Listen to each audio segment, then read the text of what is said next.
आप देख रहे हैं लाइव लॉन्ग न्यूज़। मैं हूं आपके साथ खुशबू राय। अभी मैं हाजीपुर प्रखंड के सिंधवारी पंचायत में मौजूद हूं। हमारे पीछे आप देख सकते हैं ये यहां का राम जानकी मठ है। आइए आज हम आपको इसके बारे में बताएंगे और ख़ास यहां आने का ख़ास वजह भी हम आपको बताएंगे कि आखिर हम यहाँ क्यों आए और हमें अपने न्यूज़ चैनल के माध्यम से इस चीज़ को क्यों बताना पड़ रहा। हमारे पीछे आप देख सकते हैं ये राम जानकी मठ है। इस मठ की बहुत सारी कहानियाँ हैं, इसके पीछे का बहुत बड़ा इतिहास है। हमें कुछ लोगों के द्वारा जानकारी दी गई है कि ये जो मठ है और इस मठ की जो ज़मीनें हैं लगभग 28.5 एकड़ की ज़मीनें हैं इस मठ के नाम पे, अर्थात राम जानकी मंदिर के नाम पे कुल 28.5 एकड़ ज़मीनें हैं। जिसमें एक और जानकारी हमें मिली है यहाँ के लोगों और यहाँ के मठ मंदिर के तो और जो भी यहाँ के लोग हैं सेवा के लोग हैं उनके द्वारा हमें जानकारी मिली है कि पूरे ज़मीन पे यहाँ के लोगों के द्वारा अतिक्रमण किया गया है। आइए हम इस मंदिर के बारे में जानेंगे कि इस मंदिर की क्या कहानी है, इसके पीछे क्या इतिहास रहा है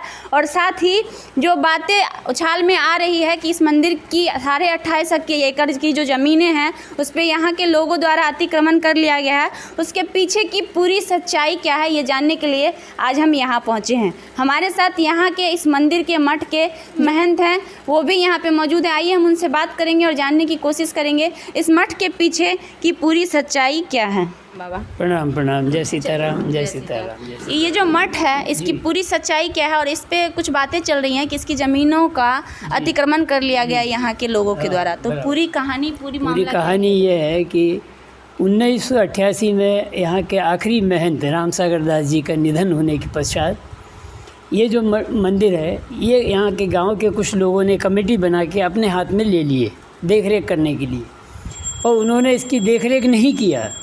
यहाँ एक पुजारी जो थे श्रीकांत दास जी जिनका नाम है, उनके संरक्षण में यहाँ चल रहे थे। वो उतने सक्षम नहीं थे इन सब कामों में करने के लिए, पर इन लोगों ने कमेटी बना के उनको भी बेवकूफ़ बनाया और उनके द्वारा भी बहुत से ज़मीनों को हड़प के जोतते रहे ये लोग और अपना उल्लू सीधा करके ये अपने परिवार का भरण पोषण करते रहे, पर मंदिर के लिए कोई सहायता इन्होंने नहीं दिया है। श्रीकांत दास जी कमज़ोर होने की वजह से और पढ़े लिखे न होने की वजह से वो किसी पे दबाव नहीं डालते थे, इसलिए उनको कोई भी यहाँ का ज़मीन का मुआवजा देने में लोग मना करते थे। उसके बाद क्या हुआ कि 2010 में कोई बांस के विवाद के ऊपर यहाँ के गांव वाले ने उनके गर्दन और नाक के ऊपर हथियार चला के हंसिया चला के उनको काट दिया। 3 साल तक वो बीमार रहे और 2013 में उन्होंने अपना शरीर छोड़ दिया। 2013 के बाद इन गांव वालों ने फिर एक कमेटी बनाया। कमेटी बनाने के बाद उन्होंने इस मंदिर के मूर्ति को चोरी करवा दिया है। यहाँ एक पुजारी को ला के रखे थे, उस पुजारी के द्वारा इन्होंने गांव वालों ने मिलके यहाँ की मूर्तियों को चोरी करवा दी है, जिसकी कीमत करीब 50 लाख रुपए है, जिसकी इंक्वायरी के लिए मैंने केस पुटअप कर दिया है। ये केस की देखिए कब सुनवाई होगी ये मैं नहीं जानता। शासन इतना ढीला है यहाँ पे कि कोई भी कार्रवाई करने में वो किसी की मदद करते नहीं हैं, क्योंकि उनके लिए क्या है कि शासन को कोई ना कोई आदमी भरपूर पैसा दे रहा है और वो इस काम के लिए वो पीछे हट जाते हैं, कहते हैं मंदिर मस्जिद से हमको कोई लेना देना नहीं है, वो अपना पल्ला झाड़ देते हैं। 2013 के बाद जो मूर्ति चोरी हुई उसके बाद यहाँ के गांव वालों ने इस मंदिर को बंद करवा दिया गया, क्योंकि यहाँ कोई है ही नहीं पूजा पाठ करने के लिए।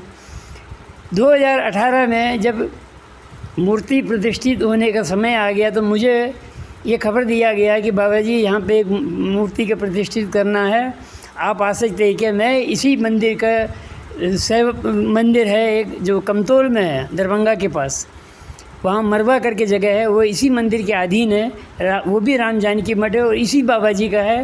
महंत लालदास जी महाराज जी ने वो मठ भी अपने हाथ में लिया हुआ था, उन्होंने वहाँ भी अपना मठ बनाया हुआ है। मैं वहाँ 4 साल से पूजा करते हुए मैं अपना समय निकाल रहा था, तो मुझे वहाँ के लोगों ने बोला कि महाराज जी आप जाइए इस मठ का संरक्षण करिए। तो मैं 2018 में यहाँ आया, यहाँ अष्टयाम हुए, अष्टयाम होने के बाद मूर्ति की प्रतिष्ठा हुई। प्रतिष्ठा होने के बाद मैं यहाँ से फिर चला गया। जाने के 2 महीने के बाद फिर मैं वापस आया यहाँ, वापस आके देखा यहाँ कुछ भी नहीं है। ये मंदिर जो है इसकी इतनी बुरी हालत है, क्षीण अवस्था में पड़ी हुई है और इस मंदिर के रख रखाव के लिए कोई आदमी तैयार नहीं है। गांव वालों ने मूर्ति तो प्रतिष्ठित कर दी है, पर उसके देख रखाव के लिए उसके लिए सही मार्गदर्शन के लिए किसी को नहीं रखा यहाँ। एक पुजारी को नियुक्त किया गया था जो कभी 15 दिन में या महीने में एक बार आके पूजा करके चले जाते थे, और कुछ नशे वाले लोगों के हाथ में इस मंदिर को सौंप के गांव वाले निश्चिंत होकर अपना जीवन यापन कर रहे थे। उस आदमी के द्वारा यहाँ पूजा पाठ होता है, नियम होता है, देखने वाला कोई नहीं था। यहाँ इस मंदिर के अंदर शराब का अड्डा और गांजे का अड्डा चलता था। इन अड्डों को मैंने बंद करवा दिए, क्योंकि जो आदमी इसका संचालन करता था उसको मैंने यहाँ से हटाया। हटाने के बाद इस मंदिर को मैंने अपने हाथ में लिया। उस तब से मैं इसकी देख रेख कर रहा हूँ। आज 2021 ये का साल चल रहा है, 2.5 साल हो गए मुझे यहाँ, और मैं इसका संरक्षण कर रहा हूँ। इसमें क्या हुआ है कि हमारे कुछ ज़मीन जो है 6 एकड़ ज़मीन कुछ कुशवा लोगों ने जोत रखे हैं। उन्होंने 1995 में गलत कागज़ बनवा के ये मठ की ज़मीन को अपने नाम करवाया है, जिसका जो कागज़ है वो सब गलत है। अच्छा, ये जो ज़मीनें हैं वो किन के नाम पे है? ये ज़मीन जो है राम जानकी मठ के नाम से है। कितनी ज़मीन है? ये कुल मिला के तो 28.5 एकड़ है। कितने ज़मीन पे उन लोगों ने कब्जा? तो सभी ज़मीनों पे है हमारे, क्योंकि ये ज़मीन में क्या है, इसका विवरण, कुछ ज़मीन हमारे जो है रमचोड़ा है, हाजीपुर में है, वो भी इसी के अंदर इंक्लूड होता है। कुछ हमारे ज़मीन है दिग्गी में, ये दिग्गी कला जो है, ये जो ओवरब्रिज बना हुआ है हाजीपुर जाने के लिए, वहाँ पे हमारी ज़मीन 2 एकड़। कुछ ज़मीन हमारे कलवारी में है, काठी करके जगह पे, वहाँ 6-7 बीघा ज़मीन है, वो भी बेच दिया। यहाँ के गांव वालों ने मिलके बेचा है वो। तो गांव वालों में मेन है यहाँ के भूमियार हैं राजेश्वर सिंह, उनके द्वारा इस भूमि को महंत के साथ मिलके उन्होंने बिकवाया है। और ये रमचोड़ा का भी ज़मीन उन्होंने ही बिकवाया है, और दिग्गी का भी ज़मीन पे अभी वो केस करके बैठे हुए हैं। उसमें भी करीब 12 या 13 कट्ठा ज़मीन उन्होंने बिकवाया है। और वही है इस मंदिर को क्षति पहुंचाने में सबसे अहम भूमिका उन्हीं की है। अभी ये जो ज़मीन कब्जे में है, जो 1995 में लोगों ने गलत कागज़ बनवा के बनवाए, ये करीब 6 एकड़ ज़मीन है। इस 6 एकड़ ज़मीन को गांव वालों ने अपने कब्जे में रखा हुआ है, और 1 पैसे का मुआवजा देते नहीं है। कहते कि ये ज़मीन हमारे नाम से हो गया है। ऐसे ही पानपुर लंगा करके जगह है, वहाँ पे भी हमारे 2 एकड़ ज़मीन है। वो 2 एकड़ ज़मीन पे भी 2 पार्टी लोगों ने कब्जा करके उसको हथिया के रखा हुआ है, और केस लड़के उन्होंने अपने नाम करवाया। भाई केस किस नाम से होगा? जब ये राम जानकी मठ के नाम से ये रजिस्टर्ड है ये, तो इसको बेचने वाला कौन होता है? किसको पावर दिया गया है ये? तो इसके बारे में मैंने पूरे केस करके रखा हुआ है। इस केस का देखिए नतीजा क्या आता है। उसके बाद कब केस किया आपने इस चीज़? ये केस करे हुए तो 4 महीने हो गए, पर आज तक मुझे कोई तारीख नहीं मिला। सुनवाई हुई है इस केस? कोई सुनवाई नहीं हुई। ना गांव वाले सुनवाई के लिए जाते हैं, क्योंकि वो जाने के पहले ही पैसा इकट्ठा करके वहाँ दे देते हैं, इसलिए वो सुनवाई टल जाती है। ये मेरे संज्ञान में तो यही आया है कि भाई कोई ना कोई आदमी है जो इसमें पैसा खर्च कर रहा है, और पैसा खर्च करके वो जो है ऑफिसों के मुंह बंद कर रखा है। सीओ के ऑफिस में भी मेरे कोई कागज़ आगे नहीं बढ़े हैं। उसके बाद थाने में भी जितने मैंने रिपोर्ट किए वो भी कागज़ आगे नहीं बढ़ता है मेरा। तो इसका मतलब क्या है कि इसके पीछे कोई ना कोई किसी न किसी आदमी का षड्यंत्र चल रहा है।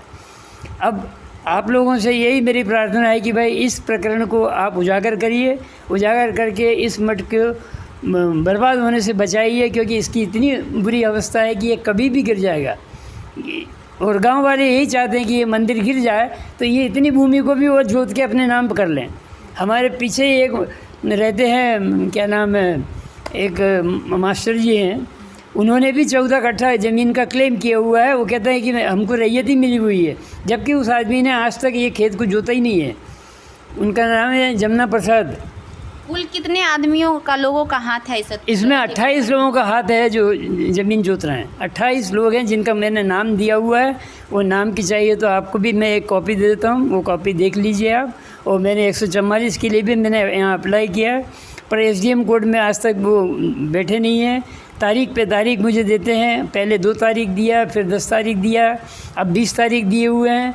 अब देखिए इन तारीखों में क्या होता है। अच्छा, इस मंदिर का जो भी खर्च होता है, चाहे मरम्मतें वगैरह, वो यहाँ के किसी भी मुखिया या किसी भी प्रतिनिधि के द्वारा कोई गांव वाले ने यहाँ 1 रुपये का दान नहीं दिया।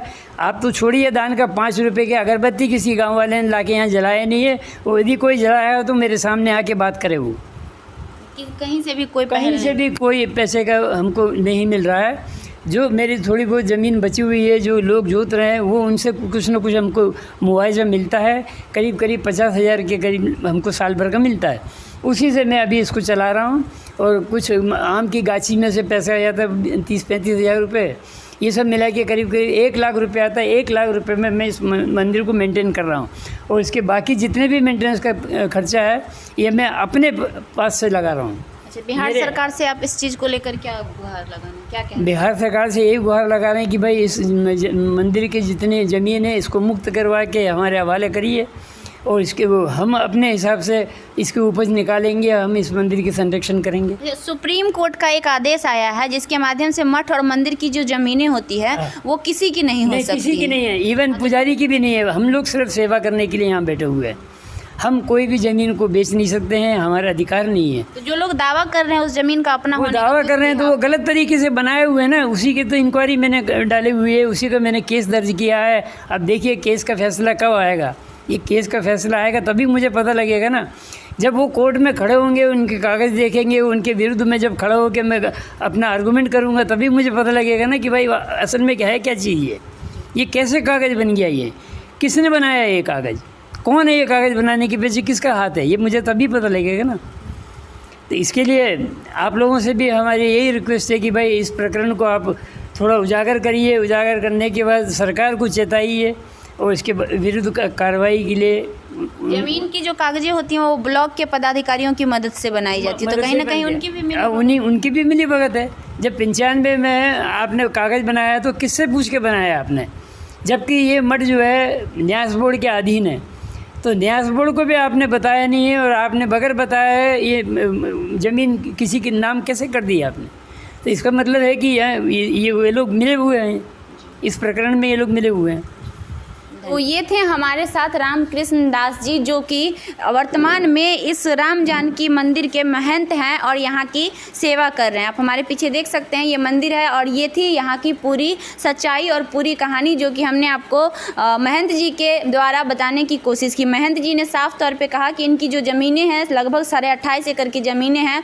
लगभग कुछ ज़मीनें छोड़कर सारी ज़मीनों पर यहाँ के लोगों के द्वारा अतिक्रमण कर लिया गया है। और इन्होंने कोर्ट में भी, लोअर कोर्ट में भी गुहार लगाया और इन्होंने 444 भी लगाया है, जिसमें ये सरकार से अपना गुहार लगा रहे हैं, विनती कर रहे हैं, न्यायालय से ये अपना हक मांग रहे हैं कि यहाँ की जो मंदिर और मठ की ज़मीन है उसको, जो कुछ लोग हैं इनका कहना है साफ तौर पे कि जो लोग दावा कर रहे हैं उस ज़मीन का अपना होने का, कहीं ना कहीं वो फर्जीवाड़े के माध्यम से कागजात बना के उस ज़मीन को अपना होने का दावा कर रहे हैं। जिस बात की पूरी सच्चाई जानने के लिए और गलत साबित जो भी हो, सही या गलत होने का दावा करने के साथ महंत जी ने हमें बताया कि इन्होंने लोअर कोर्ट्स में भी फाइल किए हैं। देखना ये है कि क्या न्यायालय इनके बातों को ध्यान में रखती है और इनका जो भी सच्चाई है इस मंदिर के पीछे और मंदिर की जो ज़मीनें हैं उसके बारे में। क्योंकि आप सभी जानते होंगे कि सुप्रीम कोर्ट का हाल फिलहाल में ही एक आदेश आया है जिसमें साफ तौर पे ये बताया गया है कि मंदिर और मठ की जो ज़मीनें होती है वो किसी की नहीं होती है। अगर वहाँ पे कोई महंत भी रहते हैं तो वो सेवा भाव से रहते हैं, चाहे जो भी व्यक्ति अन्य रहे वो सेवा भाव से रहते हैं। वो मंदिर और मठ की ज़मीनें भगवान के नाम पे रजिस्टर्ड होती है। तो साफ तौर पे यहाँ पे सवाल उठता है कि अगर मंदिर और जो भी मठ है उसका अगर भगवान के नाम पर रजिस्टर्ड है कागजात, तो वो किसी व्यक्ति का कैसे हो सकता है। भगवान तो आके साइन करेंगे नहीं, और जब तक रजिस्ट्री तब तक नहीं होता किसी की ज़मीन, कोई भी व्यक्ति दूसरा तब तक नहीं लेता जब तक जिसकी ज़मीन होती है वो खुद उस जगह पे साइन नहीं करता है। तो कहीं ना कहीं इसके पीछे बहुत बड़ी सच्चाई छुपी हुई है जिसको हम जानने का कोशिश करेंगे और उजागर करने का भी कोशिश करेंगे, क्योंकि यहाँ पे बहुत ज़्यादा ज़मीनें हैं जो कि मंदिर के नाम पे है और जिसका अतिक्रमण कर लिया गया है, जिसकी जानकारी हमें महंत जी के द्वारा दी गई है। अब देखना ये है कि क्या न्यायालय इनके पक्ष में फैसला सुनाती है या नहीं। न्यायालय की बात में भी उन्होंने एक बात कही है कि न्यायालय में 4 महीने से इन्होंने केस फाइल कर रखा है, लेकिन अभी तक उसकी सुनवाई नहीं हो पाई है।